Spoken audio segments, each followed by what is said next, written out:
അങ്ങനെ 5 സ്റ്റാർ റേറ്റിംഗോട് കൂടി ബാഴ്സലോണയും സ്റ്റാർട്ട് ചെയ്തിട്ടുണ്ട് ലാലിഗ എന്ന് പറയുന്നത്. റയലിന്റെ കളി നമ്മൾ കഴിഞ്ഞ ദിവസം കണ്ടു. കഷ്ടിച്ച് 2-1 അവർ എസ്പാനെതിരെ അവേ മാച്ചിൽ ജയിച്ചു. പക്ഷെ ബാഴ്സന്റെ കാര്യം അങ്ങനെയല്ല. 5 സ്റ്റാർ, അതായത് 5-0 എന്നുള്ള സ്കോറിന് എൽകെന്റെ ഗ്രൗണ്ടിൽ പോയിട്ട് പരാജയപ്പെടുത്തി കൊന്നു. ഓക്കെ, ലിറ്ററലി അങ്ങനെ തന്നെ വേണം നമ്മൾ പറയാനായിട്ട്. എൽകെക്ക് കുറെ ചാൻസുകളൊക്കെ കിട്ടി, പക്ഷെ അവന്മാരൊന്നും കൺവേർട്ട് ചെയ്യാൻ പറ്റില്ല. ബാഴ്സക്ക് ചാൻസുകൾ ആവശ്യത്തിൽ 9 ബിഗ് ചാൻസസ് ഒക്കെ കിട്ടി, അതിൽ 5 കൺവേർട്ട് ചെയ്ത് ബാഴ്സ എന്ന് വേണം പറയാനായിട്ട്. Today's player of the match is Raphinha. എങ്ങനെ ഉണ്ടായിരുന്നു പ്ലേയേഴ്സിന്റെ മാച്ച്? പുതിയ പ്ലേയേഴ്സ് ആയിട്ടുള്ള ഗോർഡൻ, അദയാമി, പിന്നെ അതുപോലെ റോഡ്രിക്ക് ഇഞ്ചുറി ആയതുകൊണ്ട് പുള്ളിനെ ഇറക്കിയിട്ടില്ല. അങ്ങനെ കുറച്ച് പുതിയ സൈനിങ്സ് ഒക്കെ ഇറക്കിയിട്ടുണ്ടായിരുന്നു. അപ്പൊ അവരുടെ കളിയൊക്കെ എങ്ങനെ ഉണ്ടായിരുന്നു അതൊക്കെയാണ് ഈ ഒരു വീഡിയോയിൽ ഇൻ ഡീറ്റെയിൽഡ് ആയിട്ട് ബായ്സിന്റെ ഫസ്റ്റ് മാച്ചിനെ കുറിച്ചും പിന്നെ അവരുടെ പുതിയ ട്രാൻസ്ഫേഴ്സിനെ കുറിച്ചും ഒക്കെയാണ് ഈ ഒരു വീഡിയോയിൽ ഡിസ്കസ് ചെയ്യുന്നത്. പിന്നെ എൻ്റെ കണ്ടന്റ് ഇഷ്ടമാണെന്നുണ്ടെങ്കിൽ ചാനൽ ജസ്റ്റ് ഒന്ന് സബ്സ്ക്രൈബ് ചെയ്തിട്ടോ. നിങ്ങളുടെ ഫ്രണ്ട്സിനൊക്കെ ഉണ്ടെന്നുണ്ടെങ്കിൽ കാണാൻ താല്പര്യമുള്ളവരാണെന്നുണ്ടെങ്കിൽ അവർക്ക് എൻ്റെ ഈ വീഡിയോ ഒന്ന് ഷെയർ ചെയ്ത് കൊടുത്തു എന്ന് പറഞ്ഞുകൊണ്ട് നമ്മൾ സ്റ്റാർട്ട് ചെയ്യാണ്. ഓക്കെ, ഈ ക്ലബ് ഫുട്ബോളിന്റെ വീഡിയോസൊക്കെ ഇനി അങ്ങോട്ട് ഉണ്ടാവും കേട്ടോ. പിന്നെ നിങ്ങൾക്ക് വേറെ ഈ ഇംഗ്ലീഷ് പ്രീമിയർ ലീഗ് ഞാൻ കുറേയൊക്കെ കാണാറുണ്ട്. അപ്പോൾ അതിൻ്റെ വീഡിയോസും വേണമെന്നുണ്ടെങ്കിൽ നിങ്ങൾ താഴെ കമന്റ് ബോക്സിൽ ഒന്ന് പറ. നിങ്ങളുടെ അഭിപ്രായം ഒന്ന് പറ നമ്മുടെ വീഡിയോനെ കുറിച്ചുള്ള your opinion about this video. And എൻ്റെ തോട്ട് നിങ്ങളുടെ തോട്ടും ഒരേപോലെയാണോ എന്നുള്ള കാര്യം നിങ്ങൾ കമന്റ് ബോക്സിൽ ഒന്ന് പറയണേ. അപ്പോൾ ബാഴ്സന്റെ കാര്യം, ഹാൻസി ഫ്ലിക്ക് കഴിഞ്ഞ 2 സീസണിൽ ബാഴ്സയെ കോൺസിക്യൂട്ടീവ് ആയിട്ട് ലാലിഗ അടുപ്പിച്ച ടീമാണ്. അപ്പം ഈ ഒരു പ്ലേയേഴ്സ് എന്തൊക്കെയാണ്, ഈ പ്ലേയേഴ്സിന് എന്തൊക്കെയാണ് ഇവരുടെ കാപ്പബിലിറ്റി, ഇവർ എങ്ങനെ ഏത് രീതിയിൽ ഏതൊക്കെ പൊസിഷനിൽ അഴിഞ്ഞാടും എന്നുള്ള കാര്യം ഹാൻസി ഫ്ലിക്കിന് വളരെ കൃത്യമായിട്ട് അറിയാം. അപ്പോൾ ബാഴ്സയ്ക്ക് ലാക്ക് ഓഫ് ഒരു സ്ട്രൈക്കർ ഉണ്ട്. അപ്പോൾ റാഫീനിയ സ്ട്രൈക്കറായിട്ടാണ് ഈ ഒരു മാച്ചിൽ കളിച്ചിട്ടുള്ളത്. പിന്നെ ഗോൾ കീപ്പർ വന്നു കഴിഞ്ഞാൽ യോഹാൻ ഗാർസിയ, പിന്നെ അതുപോലെ തന്നെ ഡിഫൻസിൽ ക്രിസ്ത്യൻസനും എറിക് ഗാർഷ്യ ഉണ്ടായിരുന്നത്. റൈറ്റ് ബാക്ക് ആയിട്ട് പറയായിരുന്നു ഡിഫൻസിൽ ക്രിസ്ത്യൻസനും ജെറാദ് മാർട്ടിനും, റൈറ്റ് ബാക്ക് ആയിട്ട് എറിക് ഗാർഷ്യയും, ലെഫ്റ്റ് ബാക്കിൽ എസ്പേർട്ട് അങ്ങനെ ഒരു പ്ലെയറാണ്. പിന്നെ മിഡില് ഗാവിയും പിന്നെ അതുപോലെ തന്നെ ബേണിലും, നമ്പർ 10 റോളിൽ ഫെർമിൻ ലോപ്പസും, ലെഫ്റ്റില് അദയാമിയും, റൈറ്റിൽ പറയുന്നു ലമീൻ യമാൽ സ്ട്രൈക്കറായിട്ട് റാഫീഞ്ഞ. ഇങ്ങനെയായിരുന്നു ബാഴ്സ ഇറങ്ങിയിട്ടുണ്ടായിരുന്നു. അപ്പോൾ അത് ആണെന്നുണ്ടെങ്കിൽ 5 ഡിഫൻസീവ് ആൾക്കാരെയും കൊണ്ടാണ് വന്നത്. അതുകൊണ്ട് ഓരോരുത്തർക്കും ഓരോ ഗോൾ വെച്ച് 5 ഗോൾ അങ്ങോട്ട് അടിച്ചു വിട്ടിട്ടുണ്ട്. ഓക്കെ, വെറുതെ ഫണ്ണായിട്ട് പറഞ്ഞു കഴിഞ്ഞാൽ എൽകെ ഡിഫൻസീവ്ലി വൻ ശോകമായിരുന്നു അവർ. പക്ഷെ ബോളിലൊക്കെ കൺട്രോളിങ് ഉണ്ടായിരുന്നു. 54 പൊസഷൻ മാത്രമേ ബാഴ്സന്റെ കയ്യിലുള്ളൂ. ബാഴ്സ പോലത്തെ ഒരു ടീം വരുന്ന സമയത്ത് 30-ൽ കൂടുതൽ പൊസഷൻ മേടിക്കുക എന്ന് പറയുന്നത്, ബാഴ്സ എപ്പോഴും പൊസഷൻ കയ്യിൽ വെച്ച് കളിക്കുന്ന ഒരു ടീമാണ് ഹാൻസി ഫ്ലിക്കിന്റെ ടാക്ടിക്സ് പ്രകാരം. അപ്പോൾ എൽകെ കളിച്ചിട്ടുണ്ട്, പക്ഷെ അവർക്ക് ബിഗ് ചാൻസസ് ഒന്നും കൺവേർട്ട് ചെയ്യാൻ പറ്റിയില്ല എന്നുള്ളതാണ് യാഥാർത്ഥ്യം. That's the reality. പക്ഷെ ബാഴ്സ കിട്ടിയ ചാൻസ് ഒക്കെ മുതലാക്കി. ഫസ്റ്റ് തന്നെ റാഫീനിയനെ ഫൗൾ ചെയ്തതിൽ ഒരു പെനാൽറ്റി കിട്ടി. ബാഴ്സ അത് റാഫീനിയ തന്നെ എടുത്തു, അത് കൺവേർട്ട് ചെയ്ത് 1-0 എന്നുള്ള സ്കോറിന് ബാഴ്സ മുന്നിലെത്തി.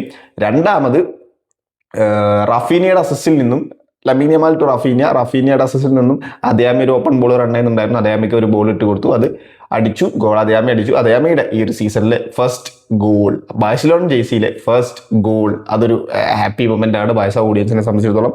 അങ്ങനെ അതും 1-0 എന്നുള്ള സ്കോർ, 2-0 എന്നുള്ള സ്കോറിന് ബാഴ്സലോൺ വീണ്ടും മുന്നിലെത്തി. അങ്ങനെ ഫസ്റ്റ് ഹാഫ് പോയി. ഫസ്റ്റ് ഹാഫിൽ വേറെ ഗോളുകളൊന്നും വന്നില്ല. സെക്കൻഡ് ഹാഫിൽ പിന്നെ വീണ്ടും റാഫീഞ്ഞ ഒരു ഗോളും കൂടിയും സ്കോർ ചെയ്യുന്നു. അങ്ങനെ 3-0 എന്നുള്ളൊരു സ്കോർ ആവുന്നു. പിന്നെയാണ് ഗോർഡൻ ഇറങ്ങിയത് ലെഫ്റ്റ് വിങ്ങിൽ അദയാമിക്ക് പ്രകാരം. പിന്നെ വേറെ ആരാ പുതിയ സൈനിങ് ഇറങ്ങിയത്?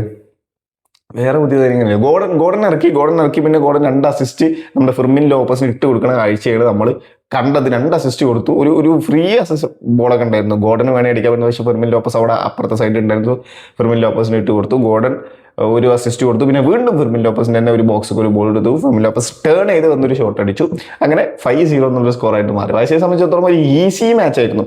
മാച്ചിന്റെ മൊത്തം ഒരു ടാക്ടിക്സിലോട്ടൊക്കെ പോയി കഴിഞ്ഞാൽ ഹാൻസി ഫ്ലിക്കിന്റെ ആസ് യൂഷ്വൽ എന്നാലും. പക്ഷേ ഈ ഒരു മാച്ചിൽ ഞാൻ അങ്ങനെ അധികം ഹൈലൈൻ ഒന്നും വല്ല ശ്രദ്ധിച്ചില്ല. ഓക്കെ, അത് കൗണ്ടർ അറ്റാക്ക് എൽകെ ചെയ്യാത്തത് കൊണ്ടാണോ എന്ന് എനിക്കറിയില്ല. ഹൈലൈൻ വല്ലാതെ അങ്ങ് ശ്രദ്ധിച്ചില്ല, അത് വല്ലാതെ അങ്ങോട്ട് ഇംപ്ലിമെന്റ് ചെയ്തിട്ടില്ല.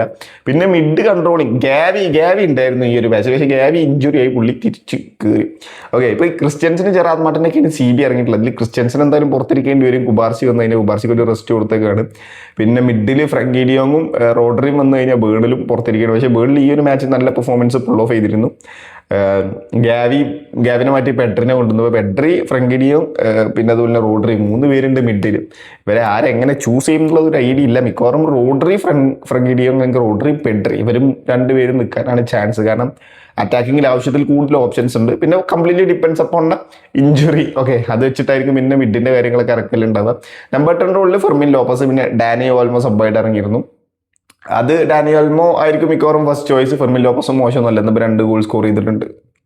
റൈറ്റിൽ പിന്നെ അവിടെ ലമീൻ യമാൽ അതോടെ ഫിക്സ്ഡ് ആണ്. കഴിഞ്ഞ മാച്ചിൽ പക്ഷേ വലിയൊരു ഇമ്പാക്ട് കൊണ്ടുവരാൻ ലമീൻ യമാലിന് സാധിച്ചില്ല.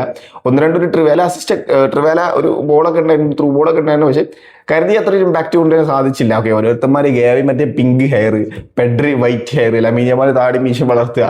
ഓക്കെ, ആ വേൾഡ് കപ്പ് അടിച്ചിട്ട് ലാഫ്റ്റേനായിട്ടുള്ള ഒരു ബെറ്റിന്റെ പ്രകാരമാണ് പുള്ളി ലമീൻ യമാൽ ഓപ്പൺ ആയിട്ട് പറഞ്ഞിരുന്നു ഈ വേൾഡ് കപ്പ് അടിച്ചാൽ ഞാൻ താടി മീശയും വളർത്തുന്നു. അത് സ്റ്റാർട്ട് ചെയ്തിട്ടുണ്ട് യമാൽ. പിന്നെ ലെഫ്റ്റ് വിങ്ങിൽ അദ്ദേഹം നൈസ് പ്ലെയർ ആണ്. ആദ്യത്തെ ഫസ്റ്റ് ഹാഫിൽ ഒരു ഇച്ചിരി റിതം കണ്ടെത്താൻ ബുദ്ധിമുട്ടെങ്കിലും പിന്നെ ആ ഗോൾ സ്കോർ ചെയ്തതിന് ശേഷം പുള്ളിക്കും ആ ഒരു റിതം കണ്ടെത്താൻ പറ്റിയിട്ടുണ്ട്. അപ്പോൾ അദ്ദേഹമേയും ഒരു പരിധി വരെ കുഴപ്പമില്ല. പക്ഷേ ഈ ബിഗ് മാച്ചസ് ഒക്കെ വരുന്ന സമയത്ത് ഇവരൊക്കെ എത്രത്തോളം ഇമ്പാക്ട്ഫുൾ ആവും എന്നുള്ള കാര്യം ചോദ്യം തന്നെയാണ്. ഗോർഡൻ പക്ഷേ അങ്ങനെയല്ല. ഗോർഡൻ ഈ ബിഗ് മാച്ച് വരുന്ന സമയത്ത് ഇമ്പാക്ട്ഫുൾ ആവും എന്നാണ് എനിക്ക് പേഴ്സണലി കണ്ടപ്പോൾ തോന്നിയത്. പിന്നെ as usual Raphinha is actually the main man of Barcelona എന്നുള്ളതാണ് നമുക്ക് യാഥാർത്ഥ്യം. ഈ ഒരു മാച്ച് ഫസ്റ്റ് ക്യാപ്റ്റൻ റാഫീനിയക്കാണ് കിട്ടിയിട്ടുള്ളത്. ടെർ സ്റ്റേഗനും പിന്നെ അതുപോലെ തന്നെ ലെവൻഡോസ്കൊക്കെ പോയത് കൊണ്ട് തന്നെ ഫസ്റ്റ് ക്യാപ്റ്റൻ ഈസ് റാഫീനിയ. അപ്പോൾ റാഫീനിയ ഒരു ടീമിനെ നയിച്ചു കൊണ്ടുപോകുക, കഴിഞ്ഞ മാച്ചിലെ പ്ലെയർ ഓഫ് ദ മാച്ച് റാഫീനിയാണ് നയിച്ചു കൊണ്ടുപോകുക എന്നുള്ളതാണ് റാഫീനിയെ കുറിച്ചും പറയാനുള്ളത്. അപ്പോൾ ഇത്രയൊക്കെയാണ് ഈ ഒരു ഹാൻസി ഫ്ലിക്കിന്റെ ടാക്ടിക്സിനെ കുറിച്ച് പറയുന്നത്. പക്ഷേ ഇതിലൊന്നും നമുക്ക് വല്ലാതെ വിലയിരുത്താൻ പറ്റില്ല. ഇത് കുറച്ചും കൂടി ഈസി ആയി പോയ മാച്ച്. എൽക്കെയുടെ ഡിഫൻസ് കുറച്ചും കൂടി സിമ്പിൾ ആയിരുന്നു, പെട്ടെന്ന് തന്നെ പൊട്ടിക്കാൻ പറ്റുന്നുണ്ട് ബായ്സക്ക്. അപ്പോൾ വളരെ ഒരു തണുത്ത വൺ സൈഡുടെ മാച്ചായിരുന്നു. ഈ ഒരു മാച്ച് വെച്ച് വിലയിരുത്താൻ പറ്റുമോ എന്നുള്ളതൊന്നും അറിയില്ല. പക്ഷേ കമ്പയറിംഗ് ടു റയൽ മാഡ്രിഡിനെ വെച്ച് കമ്പയർ ചെയ്യുന്ന സമയത്ത് ബായ്സ് വളരെ ഈസി ആയിട്ട് അവേ മാച്ച് വിജയിച്ചു എന്നുള്ളതാണ്. സോ നമുക്ക് നോക്കാം ഇനി കോൺസിക്യൂട്ടീവ് ആയിട്ട് മൂന്നാമത്തെ ലാലിഗ ബാഴ്സലോണ അടിക്കും, അതോ ലാലിഗയിൽ റയൽ മാഡ്രിഡ് തിരിച്ചു വന്ന് അവർ ചാമ്പ്യൻസ് ആവും എന്നുള്ള കാര്യമൊക്കെ നമുക്ക് നോക്കാം. എന്നാലും നെക്സ്റ്റ് മാച്ചിനായിട്ട് വെയിറ്റ് ചെയ്തിരിക്കാം. പിന്നെ കോൺടെന്റ് ഇഷ്ടമാണെങ്കിൽ ചാനൽ ജസ്റ്റ് ഒന്ന് സബ്സ്ക്രൈബ് ചെയ്തിട്ട് താങ്ക് യു സോ മച്ച്.